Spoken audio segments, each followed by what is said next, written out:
Not everyone can get a girlfriend. There are obvious reasons.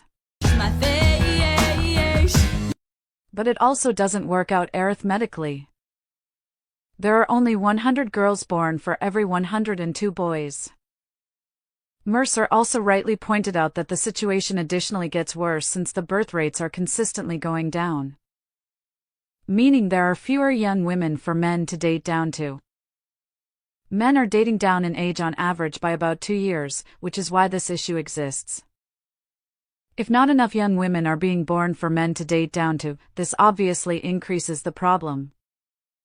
Furthermore, male migrants are ruining the female-to-male ratio in younger generations.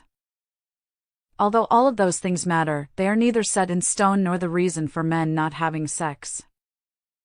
The declining birth rates existed long before 2009, yet it was the rise of social media that really started the male loneliness epidemic. If we are being honest, even if more women were available, they would probably prefer staying single to being with someone they are not attracted to. I think it is cope to blame birth rates for male struggling in society, and in this video I will explain to you what really happened to us. For some reason, birth rates became a huge issue on the internet, while real problems barely get talked about on YouTube anymore. This isn't by accident. I will tell you the reason behind this phenomenon later in the video. Unfortunately, many guys have a completely messed up understanding of the birth rate issue and are even actively advocating for actions that are against their own self-interest. When Europe was first populated by people, there were about 50,000 Homo sapiens wandering around the continent. The ancestors of those 50,000 people created almost everything that is good and beautiful in this world. This wasn't the only time Europe was barely populated. After the plague in 1351, almost 60% of people had been annihilated by the Black Death, reducing the population of Europe to under 50 million people. This wasn't even that long ago, historically speaking. In only a few centuries, the population bounced back from 50 million to today's numbers. Now, I am sure you heard about the alleged fertility crisis. Boomers claim that we need migrants because white women don't have enough children. The average fertility rate of a Western European woman is around 1.4. It's a little higher for migrants in Europe and a little lower for white women. Since the younger generation has even fewer children, I will assume a fertility rate of only 1 for this video. Remember, the official fertility rate in Western Europe is around 1.4, but since I want to calculate as pessimistically as humanly possible, I will use the number 1 for my example. There are around 500 million people of Western European or Scandinavian descent. I am not even factoring in Eastern Europeans. I am only talking about people of Western European descent and Scandinavia. This includes Norway, Germany, and Italy, but also the white populations of the United States, New Zealand, or South Africa. Those people's ancestry can be traced back to Western countries, especially England, France, and Germany. If you want, you could include Russians, although I am not particularly in favor of calling Russians white. For this video, I will only consider people of Western Europe and Scandinavia, as well as their ancestors, as white. Again, I do not want to cope in this video. We are using extremely pessimistic numbers. Okay, now we have 500 million people, and every woman gets only 1 child. How long do you think it would take until we are back at the 50,000 number we started with?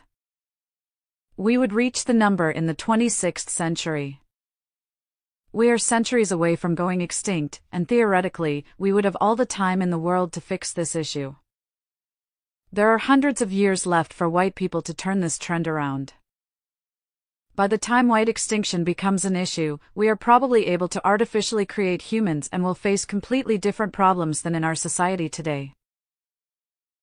In the future, we will be concerned about the morals of gene editing, the value of human life in a fully automated economy, and many other topics that we can't even imagine right now.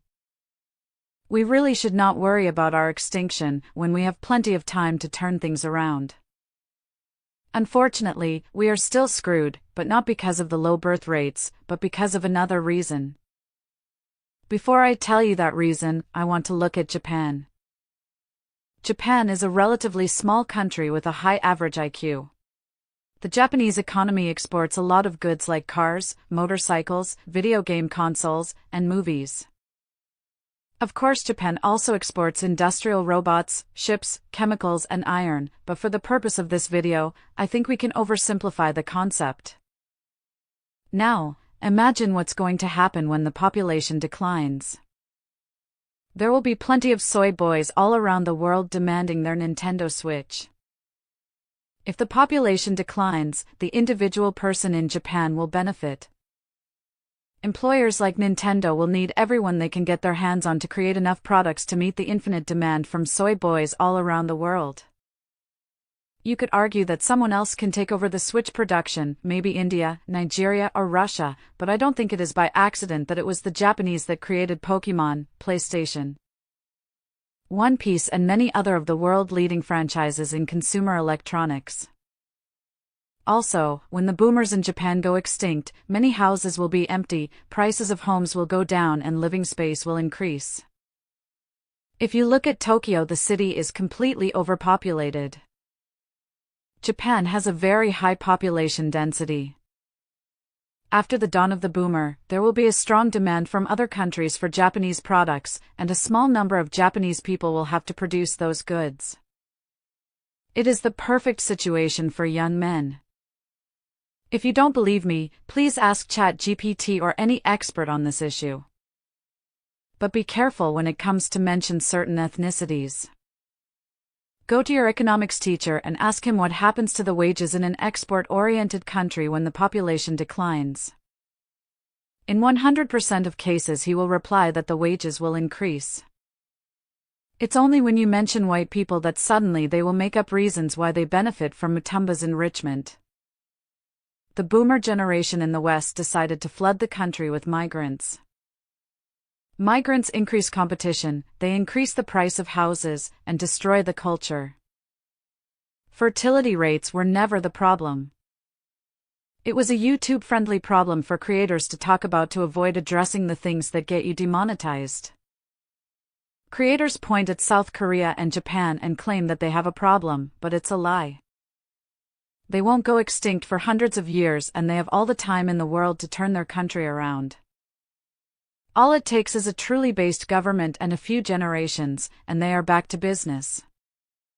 Once their right-wing men take over the government, they will create a new truth regime and abolish what's left of the post-World War II leftist ideology. We can already see Korean men turning right. This is completely natural. They have enough of the current anti-male truth regime and are about to take over the culture. They will change the country to something that benefits them. Young men have the factual power in a country. This won't happen in the West, unfortunately. Since we are rapidly being replaced by migrants, we will probably end up like Brazil or Argentina as a white minority in a brown country. If the boomers hadn't replaced the population, it could have been an amazing time for men in which many people in leading positions retire or die. And young men would be needed to fill up more jobs than they could possibly get their hands on.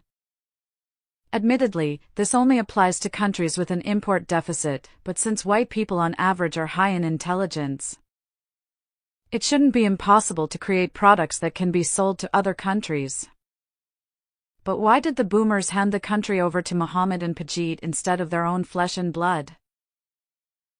Boomers are one of the worst generations in history. I already made several videos about them, so feel free to watch them if you want to learn more. The basic premise is that boomers are in denial of genetics and extremely selfish. But how will our life look like in the West? For the next couple of decades, we will continue doing what the boomers started.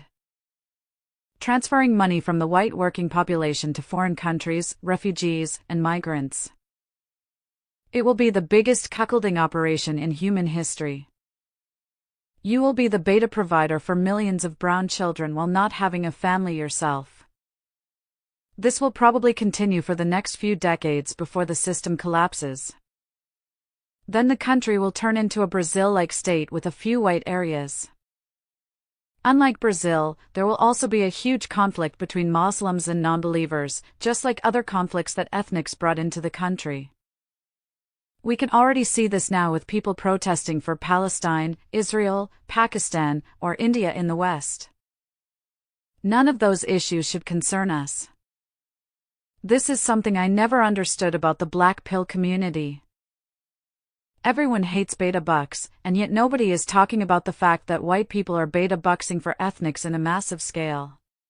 Not just beta bucksing monetary, but also by giving them access to a culture that they could never have created themselves. If a refugee comes to Germany, he doesn't only get money, health insurance, and housing, he is allowed to fly in his extended family, and they also get all those benefits. If they then have children, those children get even more benefits. German workers are transferring the GDP of Iceland and Estonia to refugees every year without getting anything in return. That's only refugees and not even factoring in all the other migrants that live of the German taxpayers. Imagine if white people weren't submissive and would make policies that are within their own interests.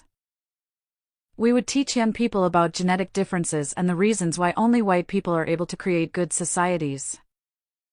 We could support leftover men in their geomaxing efforts to enrich other cultures with white DNA.